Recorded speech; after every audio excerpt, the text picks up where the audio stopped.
This is Crutch here with another Halo gameplay commentary in his second episode of Crutch-tacular. So before I start the video, let's just talk about what we're going to see today. It's another video by Voltron64X. Shout out to him for letting me use his videos. Today we're going to see a gameplay on Hemorrhage, or Coagulation, or Blood Gulch if you played Halo 1 or 2. It's classic coming back, and I would just like to say it looks awesome. The graphics are just great. Forge World is huge, but it is very pretty.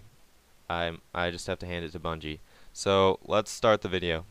Alright guys, starting off this gameplay, you're going to see this is the first vehicle gameplay we've seen so far in the full game of Reach, and you're going to notice that the vehicle physics are just so much better. It's hard to tell on the Ghost, but I'll get into it later when you see the Mongoose and Warthog in action. So right here we're going to see our first gameplay of the sniper in Reach, and you'll see the little reload animation there. I thought it was pretty cool. It looks really cool when you sprint with it, not going to lie. So, slight changes to the sniper. I think the rate of fire is exactly the same. It's hard to tell, but it looks more or less the same. But the most significant change is the bloom.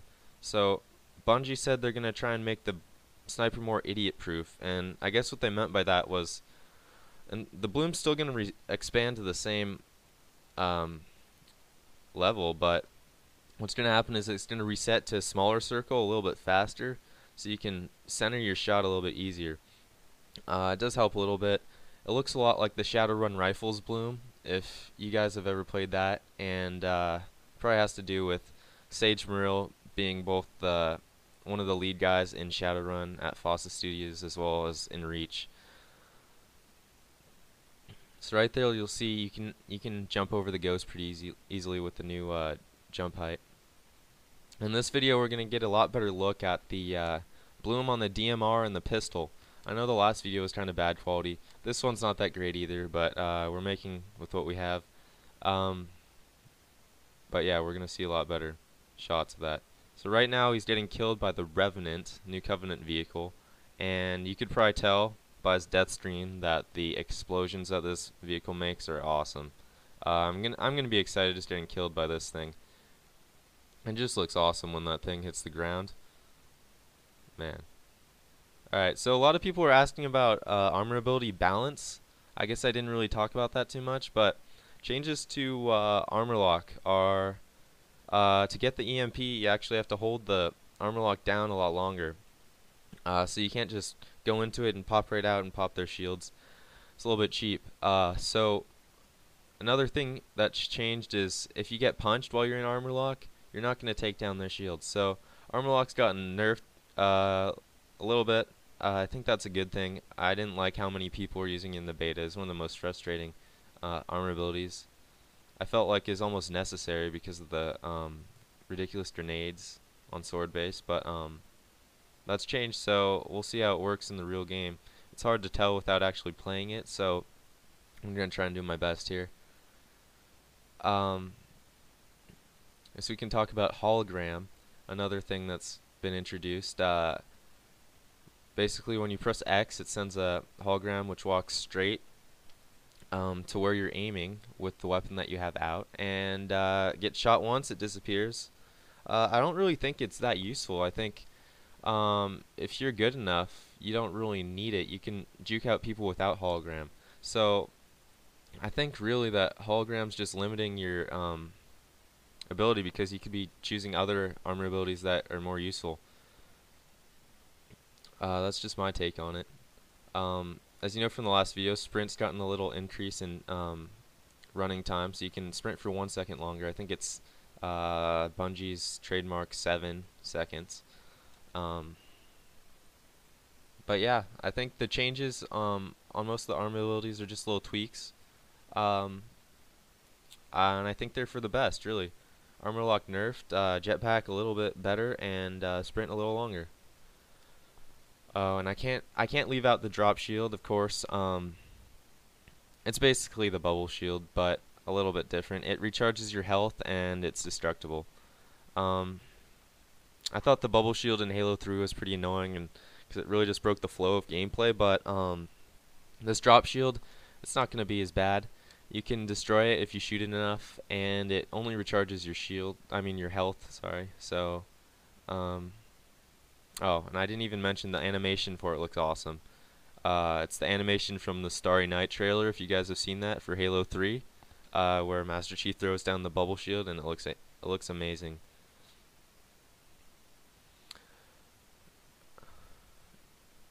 Alright, so as you'll see, the Blood Gulch remake is awesome. You can see right here the Warthog physics. Looks like once you blow up the Warthog, it really has some more movement to it. I think in Halo 3, once you blow up the Warthog, that destroyed Warthog frame is not going to really go anywhere. But now it looks like it just reacts with the environment. Alright, here's a new game, and we're going to see the mongoose physics. So take note of the improved suspension here when he's going over these bumps. It really reminds me of like a quad or something. I mean, it looks really realistic. I know it is a quad, but Halo 3's mongoose was just kind of stiff when it went left and right. Same with the Warthog. So I'm sure you guys have gotten a shot from the side and have it flip. That's fixed. So right here you see the Falcon take off, and I'd just like to say it looks almost identical to how it took off in one of the Reach trailers, and that's just great because it looked amazing there and it looks amazing in the game. I just missed it, but a second ago you saw the pistol bloom reset against a dark wall. That's probably the best look we've got of it so far. So from that, it does look like it does definitely reset faster, and even if it's just a slight amount faster, it's significant. Over 5 shots, it's going to lower the kill time. Now let's get a shot of the DMR's bloom. Right here, the last 2 shots are going to give us the best look. So right now he's shooting it pretty fast, but right there, the last 2 shots, shoots, waits, it resets completely. That's a big change from the beta. I think you'd have to wait about twice as long in the beta. From what I've seen from the new gameplay, it looks as if it resets twice as fast. I mean, don't quote me on that, but that's just what it looks like. I haven't actually compared it side by side at the same time. I mean, I've looked at both gameplays, but that's just what it looks like.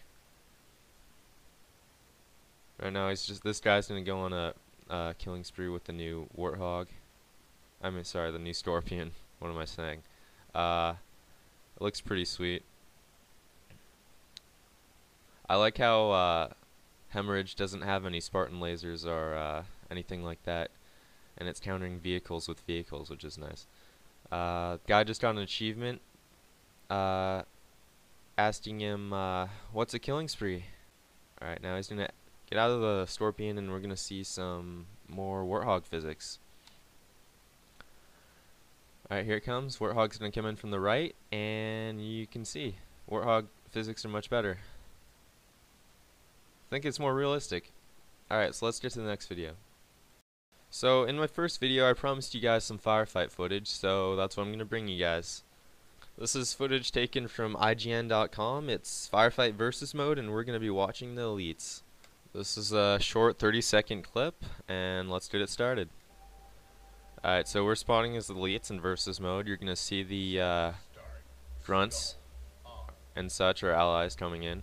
This guy has jetpack equipped, and you're going to see him use it, and you're going to see the immediate thrust he gets. Jetpack here sounds a little different. I think that's because he's an elite, not because they actually changed the Spartan jetpack. So this is a great shot of the DMR bloom. You can see it does reset quite a bit faster. And then at the end he gets a sweet stick, and that is the end of episode 2 of Crutchtacular. So thanks for watching, guys. If you like this, leave me a comment below for what I should do for the next episode, and feel free to subscribe. Thanks for watching, guys.